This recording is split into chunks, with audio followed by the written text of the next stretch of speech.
was smoking all my dragons, divine righteous, almighty greats, overachieving, never slacking. I'm back with another reaction video. This time I got America compared. Why other countries treat their people so much better. I'm just going to go ahead and hop right into this. If you want to check out the original link, it will be in the description box. Hit that like button, hit that subscribe button, and hit that notification bell so you can continue to get notifications when I post more videos like this. Also, this is going to go into my playlist, American Reactions, so go ahead and check that out. But with that being said, let's press play. Let's hop into this and see why other countries treat their people so much better, than America, This episode and others like it are made possible by the generous support of my patrons on Patreon. If you'd like to help me make more content like this, consider becoming a patron at patreon.com/secondthought. I'm going to say something that will probably offend many of my viewers. Let me preface this by saying that I, as an American, include myself in the following statement. Americans are quite possibly the most willfully ignorant people on the face of the planet. We have access to the sum total of all started off with a bang, the most willfully ignorant people.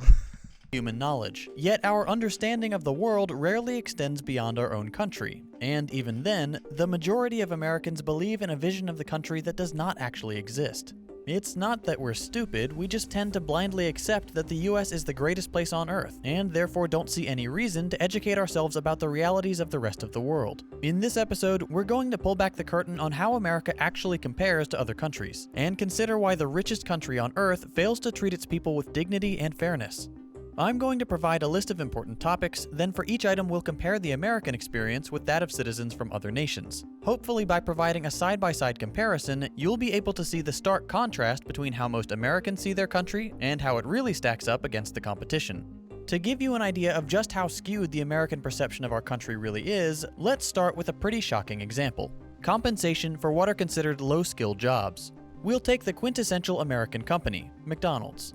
McDonald's is the world's largest restaurant chain by revenue. It operates in over 100 countries and serves over 69 million customers every day. As of 2018, McDonald's was the second largest private employer, with 1.7 million employees, behind Walmart's 2.3 million. How many times have you heard someone refer to McDonald's jobs or workers in a derogatory manner? For some reason, people who work at McDonald's are seen as inferior. A lot. A lot. I always hear people bash fast food workers, period, out here. To be honest, that's just, I guess, just not the thing. It's always had like a bad stereotype, as far as fast food workers, because they always rush up, just rushing and being upset and just getting orders wrong. That's just the stereotype. Y'all, what y'all think of the comments? Y'all think that's a factor? 2.3 million. How many times have you heard someone refer to McDonald's jobs or workers in a derogatory manner? For some reason, people who work at McDonald's are seen as inferior or lazy or have any number of other unfair and unkind assessments leveled at them. This probably stems from the old notion of flipping burgers being a job anyone can perform. But the animosity towards low-wage workers has grown significantly in the past few decades. And in America, McDonald's workers really do suffer a low wage. As of 2020, the average crew member at McDonald's makes $9 per hour. The average McDonald's cashier makes $8 per hour. The federal minimum wage in the United States is $7.25, a rate which has not been... Since we're in 2022 now, let me just check real quick, because I'm pretty sure that went up. So, I want to make sure that people get valuable information from this video. Let's see. How much do McDonald's employees make? So, workers at that's from 2021. Let's see. Yeah, it says a typical McDonald's worker earns around US $8 per hour, which, truthfully speaking, is hardly enough to support an individual, let alone a family. They work 5 days a week, which is an average of 25 to 30 hours per week. In fact, we discovered that McDonald's actually limits the number of hours an employee can work to only 40 hours to only 40 hours per week? Been raised in over a decade, and which should not be considered a reasonable wage for any position, considering the fact that a full-time minimum wage worker cannot afford to rent a 2-bedroom apartment anywhere in the United States, and can't afford a 1-bedroom apartment in over 95% of US counties. Now, the all too common response to data like this is something like, well, yeah, it's not a hard job, you should just find a better one. Here's a simple question. Should any job, regardless of technical skill required, pay workers so little that they cannot afford to rent even the smallest place to live? Not to mention other necessities like utilities, food, and medicine. Absolutely not. That is inhumane and cruel, especially coming from the second largest employer in the richest country on the planet. Other notable objections include, McDonald's has to make a profit. If they pay their workers more, they might go out of business. First of all, if you can't pay your workers a fair wage, your company should not be in business. End of story. But again, McDonald's is not struggling to make ends meet. In 2019, McDonald's raked in $21 billion in revenue. But no matter how obvious the exploitation of low-wage workers, Americans are hell-bent on praising the very companies doing the exploiting. Take this article on Reader's Digest, for example. It's titled, "This is what McDonald's workers really get paid." You see that and think, oh, nice, finally some news showing how poorly these workers are compensated. Then you scroll down and nope, they're actually praising McDonald's, saying things like, the food chain is also great for paying their workers fairly, and McDonald's is one of the highest paying. Man, the people in America got Stockholm Syndrome, truthfully. Like, in America, everybody loves to praise the people that treat them the worst, to be honest with you, and they've been indoctrinated to pretty much, no matter what you say, they're just, well, you're seeing things wrong, or they'll put some big words on it and make you feel like you don't know what you're talking about. Anytime you stand up for yourself, that's how it's become out here. Stockholm Syndrome Nation. Paying fast food chains in the United States. This level of sycophancy is insane. If $8 or $9 an hour is some of the highest pay in the industry, that doesn't indicate that McDonald's is paying fairly, it indicates that a massive chunk of the population is being paid poverty wages. This is where taking an international perspective is so critical. If all you see is feel-good stories about how well McDonald's workers are paid, you'll never know how badly American workers are actually being treated. Hold up, guys, we got an ad coming. So far though, the video it's definitely interesting. Learning a lot. He's hitting a lot of stuff. Fairly, it indicates that a massive chunk of the population is being paid poverty wages. This is where taking an international perspective is so critical. If all you see is feel-good stories about how well McDonald's workers are paid, you'll never know how badly American workers are actually being treated.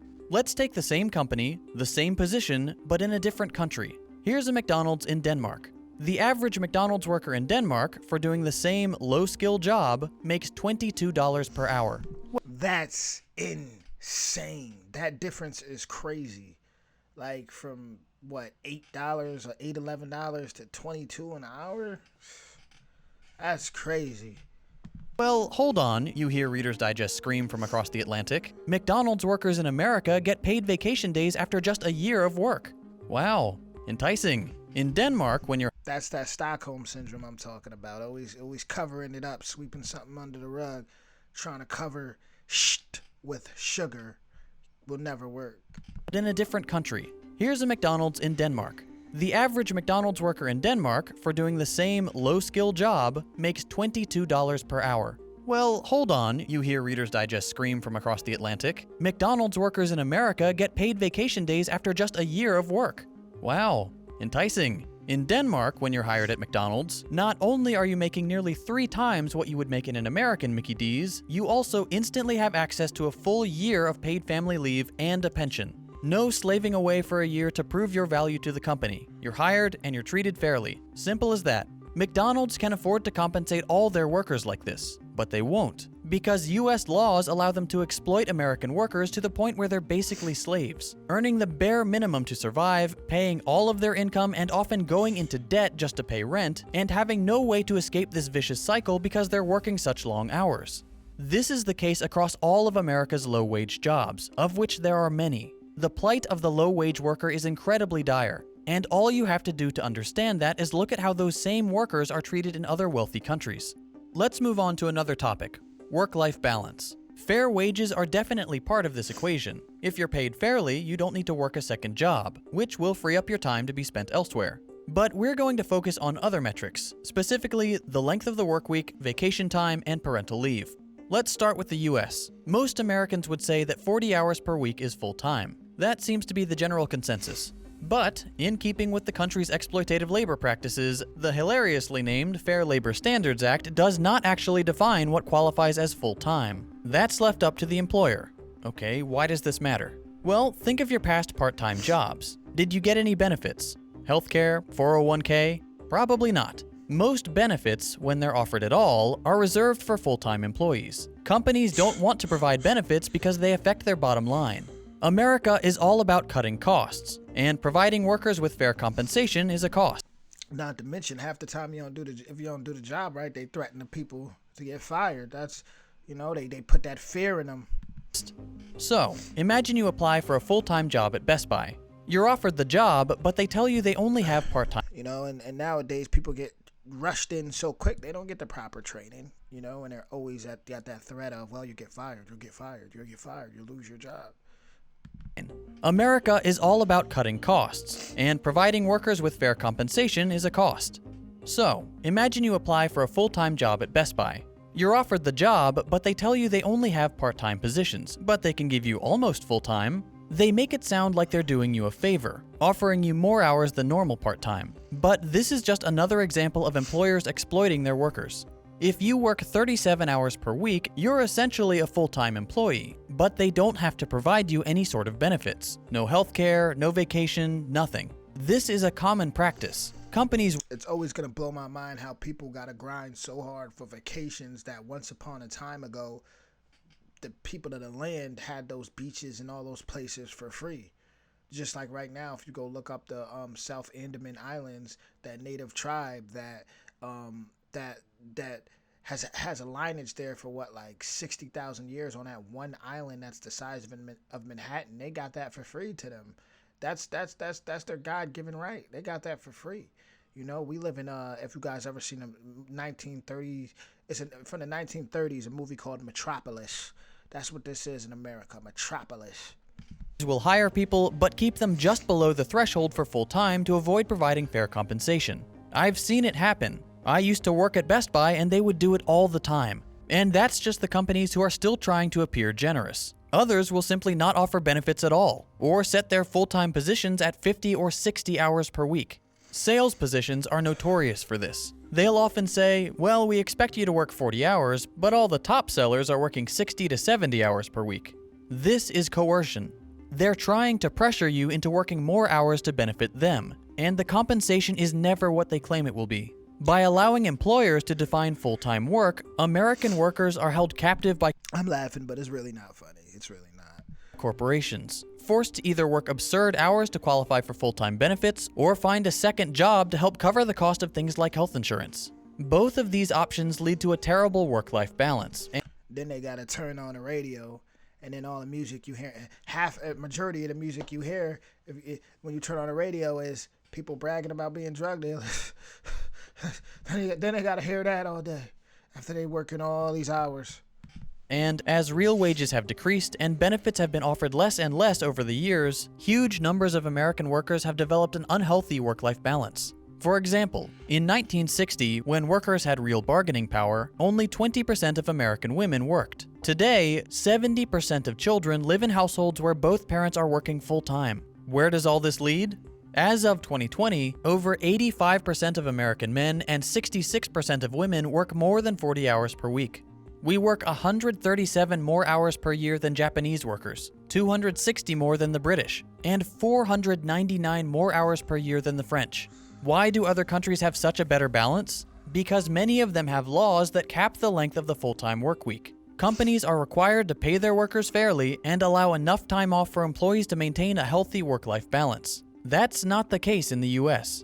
Vacation time is a similar story. Whereas many other countries mandate that employers provide paid vacation and sick days, the US does not. In every industrialized nation, workers get more paid vacation days and holidays than in the US. Here's a depressing graph to illustrate just how poorly we treat our workers.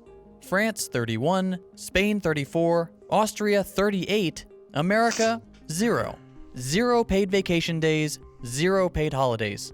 And remember, these are the mandated figures. Every Austrian worker gets a minimum of 38 paid days off per year. Even in the worst possible employment situation, they'd still get 38 paid days off. In the And what makes it worse is in America, then it's like, you know, the youth coming up that are tired of this, all they're told is, you can't hold a job.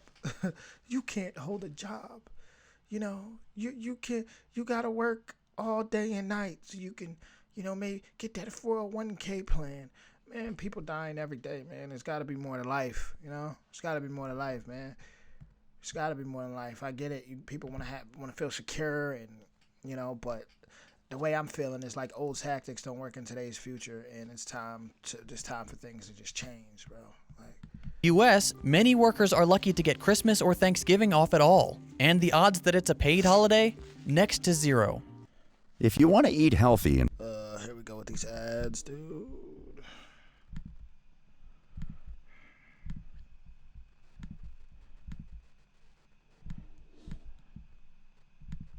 US, many workers are lucky to get Christmas or Thanksgiving off at all, and the odds that it's a paid holiday, next to 0. Let's move on to our final comparison, paid parental leave. Many Americans aren't even aware this is a thing, so let me explain. When an employee of a company has a child, sometimes they're offered parental leave, a period of time where they can stay home from work to bond with and take care of their new baby. This greatly benefits the employee, the child, and in the long run, the company, because the employee will be happier, less Exactly. Why wouldn't you want to have a happy employee? stressed, and more loyal to the company. Of course, offering paid parental leave doesn't benefit corporations in the short term. And if there's one thing that encapsulates the American business philosophy, it's short-term gains over all else. So it won't surprise you to learn that the US is the only industrialized nation on the planet that does not mandate some amount of paid parental leave. This may be shocking to my American viewers because being able to get paid to spend time with your newborn child sounds like an impossible dream in our dystopian labor market. And honestly, it probably is impossible in our current America. We're so invested in self-destructive capitalism that even suggesting the possibility of paid parental leave would put US politicians out of a job. That's not the case in the rest of the industrialized world. In fact, every other OECD nation, and even in many third world countries, new parents are guaranteed at least several weeks of leave. Let's take a look at a few of them. Ethiopia, a country with an annual gross national income of under $900 per person, offers 90 days of leave with 100% pay. Madagascar, 14 weeks at 100%. Afghanistan, 90 days. Denmark, 52 weeks. Norway, 56 weeks. France, 16 weeks at 100% pay for your first child, up to 26 weeks for your third, on top of 104 unpaid weeks. Lithuania, 52 weeks at 100%, plus an additional 52 weeks at 80%. Come on, man. Come on. Again, the United States does not mandate a single day of paid parental leave even for the mother, and the father is never That is crazy. Like, that's really crazy to me. That's crazy to me. Tell me what you guys think about that in the comments. That's considered. This means that workers in America have to choose to either pay the exorbitant cost of childcare or have one parent quit their job in order to take care of the child. These are both bad options, which often lead to economic precarity. But that doesn't matter to the companies employing American workers. Profit is the only thing that matters. Hopefully, seeing these labor practices compared like this has made it clear that not only is the US not living up to its claim to being the greatest nation on Earth, but also that it consistently ranks poorly and often dead last in terms of labor metrics. Why is it that the wealthiest, most powerful nation on Earth can't pay their workers a fair wage, or provide healthcare, vacation time, or paid parental leave? You should realize by now that it's not that they can't, it's that they won't. Everything in America is beholden to the almighty dollar. Profit is the only motivator. If an action does not produce a greater profit, it will not be considered. Over the last few decades, Americans have watched as our livelihoods, our quality of life, and our dignity have all been stripped away by those who already make obscene amounts of money. Those in power say we're all in this together, but that couldn't be further from the truth. The ultra-wealthy and the world's largest corporations rely on Americans remaining ignorant. They rely on us accepting the lie that America is the greatest nation on Earth, that it couldn't possibly get any better. All you have to do to shatter that lie is to take a look around the world. Other nations take care of their citizens. Even impoverished nations, or nations that we've bombed into oblivion, take better care of their people than the US does. American workers need to relearn the language of class struggle and work together to break the wheel of the capitalist machine. If we want to claim that the United States is the greatest place on earth, we need to make it that way.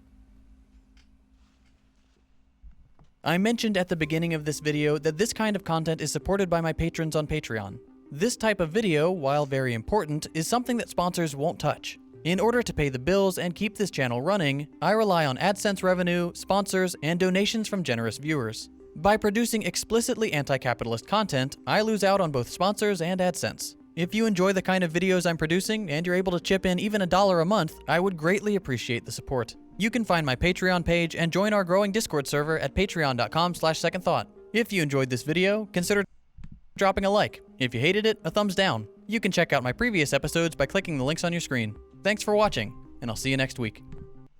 That honestly was like just the brutal truth, and it's like so many people are still gonna watch this video and just, I mean, there's gonna be people know the truth, man. Like I said, Stockholm syndrome is a real thing. If you don't know what that is, look it up. It's a real thing. This is why so many people, including myself, just go hard with the gig economy at this point. Just put myself in a certain position and just, you know, crazy. Listen, I want to hear you guys' opinions on this, so hit that. Definitely let me know in the comments. Let me know what you guys think. I want to hear your opinions. I'll be reading. I'll be scrolling through, and I'll be checking out, and I'll be commenting back. So just let me know what you guys' opinions are. Hit that like button. Hit that subscribe button. And hit that notification bell for more. I'll be back with more soon. Much love.